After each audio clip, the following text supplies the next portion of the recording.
Ladies and gentlemen, boys and girls, it's Diego with another motivating, positive video for you guys out there in YouTube land, green card land, K1 visa land. And I've been processing K1 visas and green cards for 13 years. I served in the United States Navy for 20 years. I was working with Mercedes-Benz, BMW, and Lincoln for 17 years. I was in real estate for 5 years. Now I do this YouTube channel for you guys. So needless to say, I'm not an immigration attorney, and I don't give you legal advice, and I don't work for USCIS. But my beautiful wife, Karina, is from the beautiful country of Venezuela. Born and raised in Caracas, Venezuela. She relocated to Colombia in 2018, where she lived for 6 years. I met her in Bogota, and we dated each other for 3 years. And I lived in Colombia with her for 3 years, and she got her 2-year green card after I had convinced her to move to the United States after we've been together for so long. And she applied for her 10-year green card, and on Monday we will be in New Orleans doing her biometrics for her 10-year green card. Obviously the green card process is slowing down. The Trump administration is anti-illegal immigrant. They are not a friendly government towards illegal immigration, but it is the immigrants and Americans, obviously, but it was immigrants in part that built this country, and going after green card holders, trying to slow down DACA recipients from getting their adjudication every 2 years, which I believe is absolutely insane. If you are a child who was brought to this country by your parents without your consent when you were babies and you know nothing but this country, the Congress of the United States and the Senate should already be looking at how to get you green cards and permanent residency. I don't care what country you're from. If you were brought here as a child, all you know is this country. You went to high school here, middle school, kindergarten, university. You're in the job market. And the Trump administration is trying to deport you by slowing down your applications. It wasn't your fault that you came here. Now, over the years, we've had different presidents. I served under President Reagan in the United States Navy. I served under President Obama. I served under President George W. Bush. I served under, obviously, President Trump. I didn't know. I was retired already. But technically, I was serving because even as a retired Navy senior chief, I'm still, in the Navy. You never leave. Once you join, you never leave. So I've served under all kinds of presidents, starting with President Reagan. And all these presidents have had different perspectives on immigration.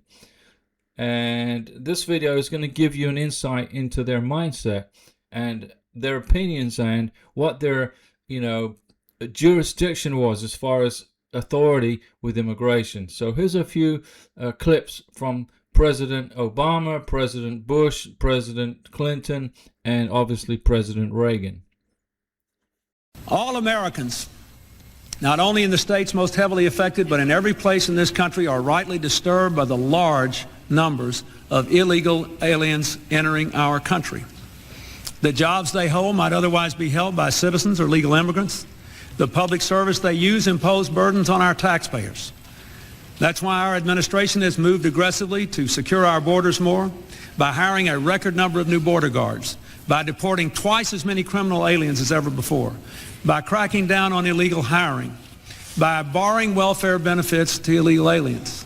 In the budget I will present to you, we will try to do more to speed the deportation of illegal aliens who are arrested for crimes, to better identify illegal aliens in the workplace, as recommended by the commission headed by former Congresswoman Barbara Jordan. We are a nation of immigrants, but we are also a nation of laws. It is wrong and ultimately self-defeating for a nation of immigrants to permit the kind of abuse of our immigration laws we have seen in recent years, and we must do more to stop it.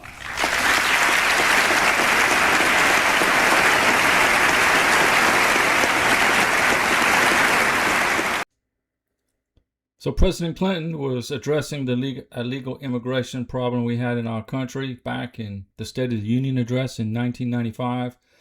And I was serving in the U.S. Navy, actually in Sicily, Italy, when he made that address to the Congress. But what did President Clinton do in regards to illegal immigration? Pretty much nothing, zero. He didn't do anything. He said a lot of things, but did he act on anything? No, he didn't. President Trump, I'll give him credit, has definitely acted on illegal immigration, secured our borders, and has actually been doing the job of removing and deporting, detaining, etc., the illegals that entered our country in violation of congressional law. So President Trump gets an A+ for securing our borders and for removing illegal immigrants. But we still have a problem where he is now going after green card holders, DACA recipients, people who have been vetted and properly entered this country from 39 countries, who is trying to stop them from getting an adjudication on their green card in violation of the Immigration and Nationality Act. So he's done good on blocking illegals, but he is an utter failure where it comes to legal immigration into this great republic. Because when you go after green card holders who are following the law, that is detrimental and destructive to our bedrock foundation of our country. We have proven that our nation is capable of assimilating people. And I'm confident that we can continue to be a nation that assimilates. The bill recognizes that English is a part of the assimilation process and wants to help people learn the language in order to be able to take advantage of America. I've heard all the rhetoric, you've heard it too, about how this is amnesty. Amnesty means that you've got to pay, a price for having been here illegally, and this bill does that. But it also recognizes it's in our nation's interest to bring people out of the shadows. That there's got to be a way forward that recognizes there is a penalty for being here illegally. On the other hand, that recognizes that each person has got worth and dignity. I love a country where people come with dreams and aspirations, and through hard work can realize those dreams and aspirations. I'm struck every time I hear, I'm struck about our greatness every time I hear a story about a child taking advantage of a mother's or dad's hard work to realize the blessings of America. I was at the Coast Guard Academy. I've told this story several times, and the #1 cadet talked about his migrant grandfather. This fellow was a Mexican American, or is a Mexican American. The grandfather came from Mexico to work hard so that hopefully someday somebody in his family would realize the blessings of America, and it worked. The country is better off. Our soul is constantly renewed. Our spirit is invigorated when people come here and realize the blessings of America. And so the bill that we've worked hard to craft is an important piece of legislation that addresses the needs of a failed system, that says we're going to change for the better. I want to thank you all for working hard. We got a couple of days of hard work ahead of us to get the bill through the first stage of the process. And then, of course, when successful in the Senate, we'll be reconvening to figure out how to get the bill out of the House. It's an important piece of legislation. It's an important time to act for the sake of the country. Thanks for your time. God bless your efforts. God bless our country. Thank you. There is bipartisan hope of getting it done. This year, the Senate passed an immigration reform bill by a wide bipartisan majority, and it addresses the key issues that need to be addressed. It would strengthen our borders. It would level the playing field by holding employers accountable if they knowingly hire undocumented workers. It would modernize our legal immigration system so that we eliminate the backlog of family visas and make it easier to attract highly skilled entrepreneurs from beyond our borders. It would make sure that everybody plays by the same rules by providing a pathway to earn citizenship for those who are living in the shadows.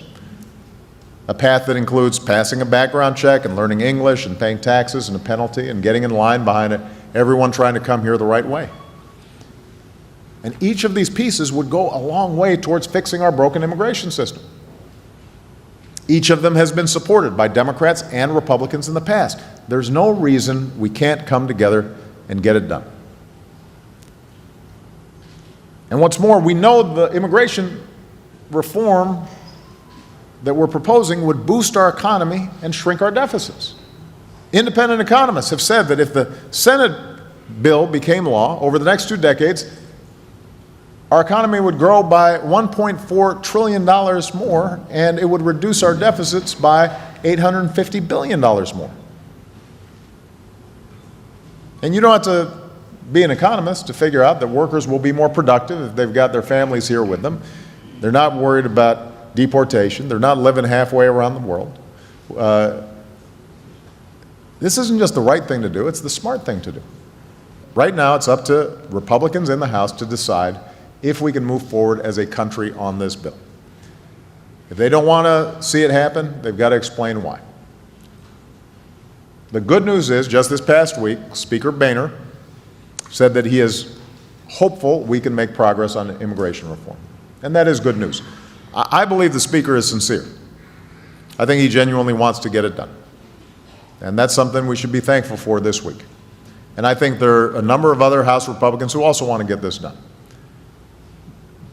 Some of them are hesitant to do it in one big bill like the Senate did. That's okay. They can, it's Thanksgiving. Yeah, we can carve that bird into multiple pieces. So you can see, ladies and gentlemen, boys and girls, that presidents over the years have attempted to fix the immigration problem that we have in our country. The immigration problem we have in our country is a border that was not secure. Employers hiring illegal immigrants, giving handouts and free stuff to illegal immigrants. Totally unacceptable and a cost on the taxpayers of this country. But the bedrock foundation of this country also rests with legal immigration. Folks that come here via due process, getting the medical exams done, getting the consular interviews and your embassy interviews, getting your background checks done, getting your police certificates, going to the interviews, like I said, being married happily in a bona fide relationship to an American citizen, like my beautiful wife, Karina, from Venezuela, who is now being put on a jurisdictional list saying, basically, well, you're from a high-risk country. Well, define high-risk country. President Trump said he wants to make Venezuela the 51st state. So how is Venezuela a high-risk country? Everybody is from a high-risk country. All countries are high-risk. It's people who are the problem, not the countries. So you got to understand this, okay? President Trump's done a good job in securing the borders, but he is attacking American families and attacking green card holders who help this economy. Like President Obama just said in his speech there, the economy can increase $1 trillion if you just fix the immigration problem. Now let's finish up this video with President Ronald Reagan, probably the greatest president I served under in my lifetime in regards to my military service and in regards to immigration. President Reagan gave amnesty to people. And what damage did the amnesty that he gave to people, what damage did it do to our country? No, it didn't damage our country at all. It helped our country. Let's finish out with President Reagan.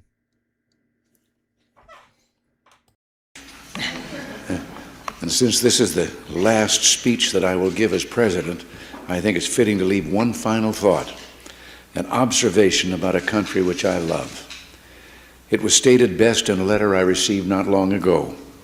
A man wrote me and said, "You can go to live in France, but you cannot become a Frenchman. You can go to live in Germany or Turkey or Japan, but you cannot become a German, a Turk, or Japanese. But anyone from any corner of the earth can come to live in America and become an American."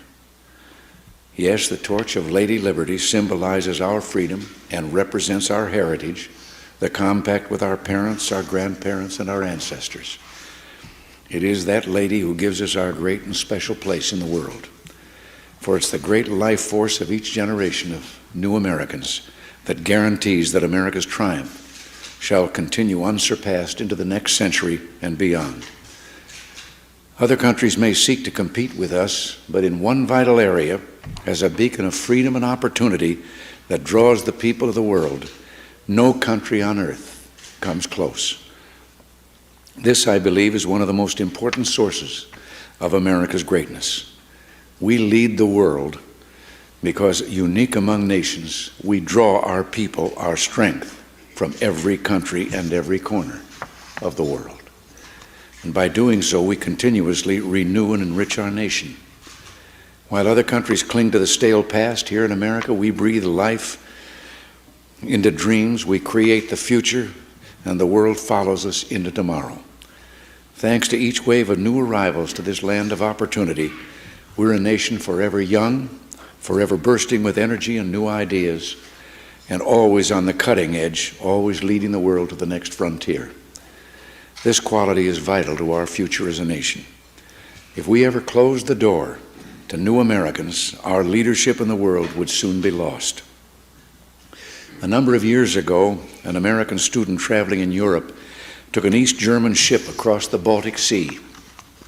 One of the ship's crew members from East Germany, a man in his 60s, struck up a conversation with the American student. After a while, the student asked the man how he had learned such good English, and the man explained that he had once lived in America. He said that for over a year he'd worked as a farmer in Oklahoma and California, that he'd planted tomatoes and picked ripe melons. It was, the man said, the happiest time of his life. Well, the student, who'd seen the awful conditions behind the Iron Curtain, blurted out the question, well, why did you ever leave? I had to, he said. The war ended. The man had been in America as a German prisoner of war. Now, I don't tell this story to make the case for former POWs. Instead, I tell this story just to remind you of the magical, intoxicating power of America. We may sometimes forget it, but others do not. Even a man from a country at war with the United States, while held here as a prisoner, could fall in love with us. Those who become American citizens love this country even more. And that's why the Statue of Liberty lifts her lamp to welcome them to the Golden Door. It is bold men and women yearning for freedom and opportunity who leave their homelands and come to a new country to start their lives over. They believe in the American dream, and over they make it come true for themselves, for their children, and for others. They give more than they receive, they labor and succeed, and often they are entrepreneurs. But their greatest contribution is more than economic, because they understand in a special way how glorious it is to be an American. They renew our pride and gratitude in the United States of America, the greatest, freest nation in the world, the last best hope of man on earth.